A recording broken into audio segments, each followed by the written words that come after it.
Hey guys, today I'm going to cover Neblio, and I put this on my poll because somebody in my Discord had mentioned it, but one of the guys from the Crypto Basic podcast had also told me that I should cover it, and that was the big reason why I ended up going on the poll. I gotta say, I didn't know really anything about the project, and I was overwhelmed by the amount of activity on the poll. I think I got on Twitter something like over 600 votes. Not to say that they were all for Neblio, but it was definitely the most active poll I've seen yet, and I got a kick out of it. So good job, Neblio community, for stepping up your game and making sure that I cover your project. As a pleasant reminder, I am not a financial advisor, nor am I a professional. Please do not take my advice and trade off it. Please do your own research. I usually do a disclaimer in which I state if I hold any Neblio, and up until about 2 hours ago I didn't, but the team went on a tangent about something and they ended up donating some to me, so now I do hold Neblio, but prior to this video, like I said, I didn't really know anything about the project and I didn't hold any Neblio. Final points to mention: if you like my content, please subscribe. I am very grateful for all the activity I get in the comments and all the subscriptions, so keep up at it. Also, if you like my shirt, which I designed, it is on CryptoCandor.com. There's some other merch and stuff over there too, so if you hop on over there, maybe you can pick up something fun. Okay, so on to the project. Neblio is a decentralized, application-centric blockchain platform, and they are focused on bringing businesses to the blockchain. Neblio wants to make it easier for businesses to start developing and using dApps. And they want to do that by decreasing the amount of entry barriers there are, mainly the steep learning curve. They're going to do that by providing users with a suite of Restful APIs, and those will be in almost all the popular programming languages. These APIs are going to allow programmers to interact with the Neblio blockchain in an intuitive manner. What is a Restful API? I had no idea, so I did some Googling. Let's start with what a regular API is. API stands for Application Programming Interface. This is the software intermediary that allows two applications to talk to each other. Each time you use an app like Facebook, or you do something like check the weather on your phone, you're utilizing an API. Right, so then what's a REST API? This stands for Representational State Transfer. It is designed to take advantage of existing protocols by being able to be used on top of nearly any protocol. That means that developers don't have to install new libraries or utilize new software in order to take advantage of these REST APIs. Let's talk about the project history a little bit. So Neblio is a young project. It came out in 2017, and it was developed by a gentleman called Eddie Smith. Eddie Smith has a bachelor's degree in computer science, and he also has a lot of experience with computer software. One of the most notable things about the Neblio development team is their ability to deliver on their promises. At the time of their ICO, they already had their wallet ready, and within several weeks they had an Android app. Next up is the ICO. The ICO ran from August 6th to August 20th of 2017, and the price was 20 cents per Neblio token. There was also no personal minimums or maximums on the amount of Neblio tokens that could be purchased during the ICO. There were 125 million total tokens for sale for Neblio. The team stated whatever wasn't sold in the ICO was going to get burned. A cool thing is that if the team wanted to participate in the ICO and own some of their own Neblio tokens, they had to buy it. There was no allotment for the team, and there was no, small amount put away and saved for them. They had to participate in it just like everybody else. After the ICO, there was approximately 13 million Neblio tokens in circulation. That means that around 112 Neblio tokens were burned after the ICO. They publicized that burn address too, so you can check up on it. And at this point, the only way new Neblio tokens are being created is through the 10% staking reward bonus that you get when you hold them in the wallet. On to technology.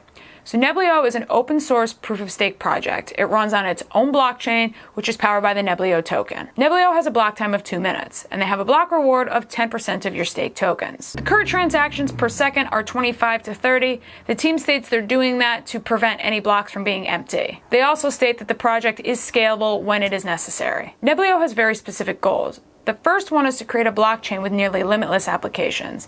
The second is to create customizable tokens. The third is the Restful API suite for easy integration. The fourth is token swaps and a decentralized exchange. The main component of Neblio is the Neblio API suite functionality. Businesses working with Neblio can create NTP1 tokens on the blockchain. That might sound kind of similar, and that's because Ethereum and other platforms can do the same. So the NTP1 token is similar to the ERC20 token on the Ethereum network. Businesses will want to do that to power their dApps, and then at that point it can be used for a wide variety of things. The Neblio API suite makes it possible to generate dApps in 8 different coding languages. In December 2017, they released a new wallet for a special device called a Docker. During this process, they developed an optional feature called Quick Sync. This allows nodes to download highly compressed and secure versions of the blockchain. Basically, what this means is that you won't have to wait days or sometimes even weeks for the blockchain to download on the wallet. The Docker container will allow any data service or any iCloud provider to download and deploy a Neblio node. And with the addition of QuickSync, this is something that could be done in just minutes. This is definitely something that stuck out to me immediately when I read it because I have experience with wallets taking too long. So I think it's really important that they prioritize this, especially for ease of use, because obviously businesses don't want to wait an exceptionally long time for this stuff to download. So it was very smart on their part. And that brings us to the present. Currently, Neblio sits at 104 on CoinMarketCap, and their market cap is 147 million. Neblio can be found on Binance, KuCoin, HitBTC, and Cryptopia, but it is worth mentioning that 97% of its trading volume is found on Binance. They currently have wallets for Windows, Macs, Android, and Linux. They have an iOS wallet that is currently waiting approval by Apple, and they also have a wallet for the Raspberry Pi. They recently released their web wallet, which is called Orion. You can send, receive, and store your Neblio tokens there. You can also create and transfer any NTP1 tokens there. If you're interested in actually utilizing their suite of functionality, you can go to their main hub for information, which is Neblio University.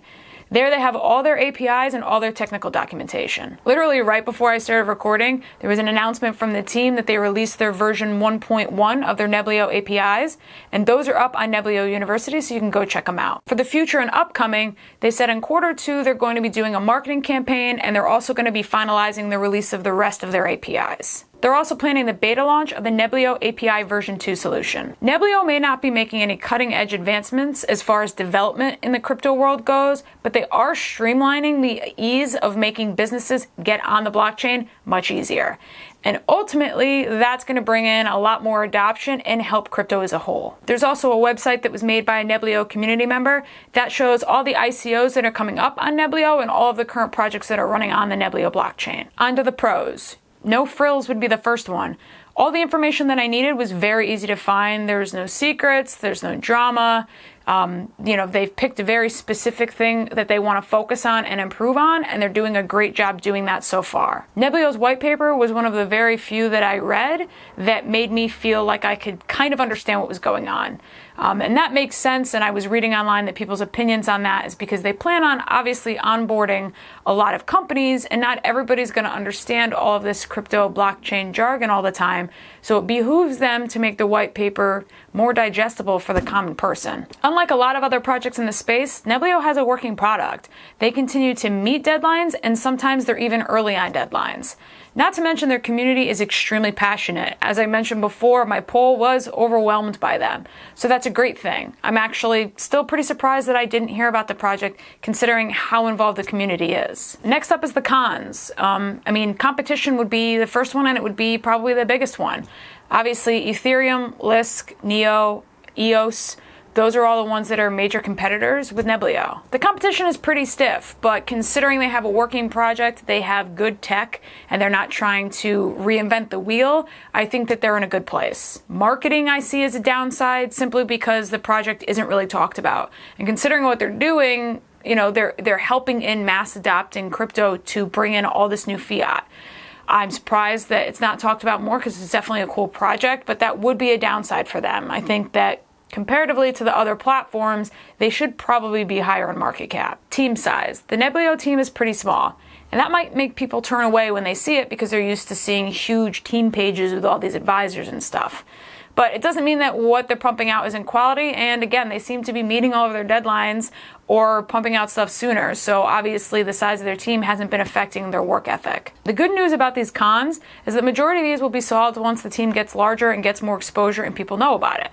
So I guess they're sort of cons for the time being. My final thoughts are that I understand why I didn't know about the project. There's no glamour, there's no drama, there's no stories around the project. It's just a clear-cut team picking a problem and solving it quite well. And because of that, they don't really get any publicity.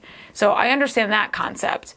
I do think it's a good project, and I do think that it's worth looking into. And again, they are doing something honorable, which is trying to make crypto and blockchain tech more digestible and more useful for common people. That's going to bring in more fiat, that's going to bring in bigger businesses, and that's definitely going to benefit crypto as a whole. Again, it's just a project that's not trying to reinvent the wheel, but they're doing a very good job at what they're setting out to do. So I got to commend them for that. Well, that about sums it up for this week, guys. I want to thank you always for watching, and I will see you all soon.